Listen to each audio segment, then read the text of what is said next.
কি লিখে দিচ্ছেন। গুরুদেব দেখেই অবাক, বললেন নরোত্তম তোমাকে আমি কি শিক্ষা দেব, তুমি তো শিক্ষা পেয়ে এসেছো। এই কথা শুনে নরোত্তম গুরুদেবের কাছে শিক্ষা পেতে আরম্ভ করলেন। আর এদিকে দেখতে দেখতে কিছু কালের মধ্যেই নরোত্তম সুশিক্ষায় শিক্ষিত হয়ে আবার রাজবাড়িতে ফিরে আসলেন। রাজবাড়িতে ফিরে আসার পর সকলে মিলে দলে দলে ছুটে এসেছেন রাজপুত্রকে দর্শন করবার জন্য। রাজপুত্রকে দর্শন করতে দলে দলে সকলে ছুটে এলেন। সকলের আনন্দ যেন আর ধরে না, সকলে আনন্দ করতে লাগলেন। আর এদিকে রাজা নরোত্তমকে বললেন, নরোত্তম তুই আজ সুশিক্ষায় শিক্ষিত হয়ে ঘরে ফিরে এসেছিস, আজকে তুই আমার কাছে যা চাইবি তোকে আমি আজকে তাই দেব। বল নরোত্তম তুই আমার কাছে কি চাস?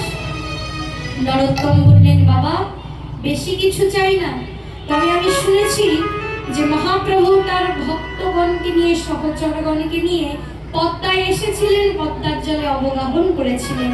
তাই মহাপ্রভু আর তার ভক্তগণের চরণ ধুলি ওই পদ্মার জলে লেগে আছে, তাই আমি চাই ওই পদ্মায় অবগাহন করতে।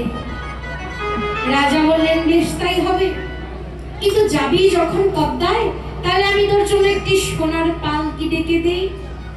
নরোত্তম বললেন, না বাবা, সোনার পালকিতে চড়ে আমি যাব না, তাহলে হাতি ডেকে দেই, না হলে ঘোড়া ডেকে দেই। নরোত্তম বললেন, না বাবা, মহাপ্রভুর প্রেমধন পাবার জন্য আমি পদ্মায় যাব, হাতিতে চড়েও নয়, ঘোড়াতে চড়েও নয়, সোনার পালকিতে চড়েও নয়, মহাপ্রভুর প্রেমধন পাবার জন্য আমি পদ্মায় যাব, হাতিতে চড়েও নয়, ঘোড়াতে চড়েও নয়। কেমন করে আমি পদ্মায় যাব জানো বাবা? আমি ধুলায় গড়াগড়ি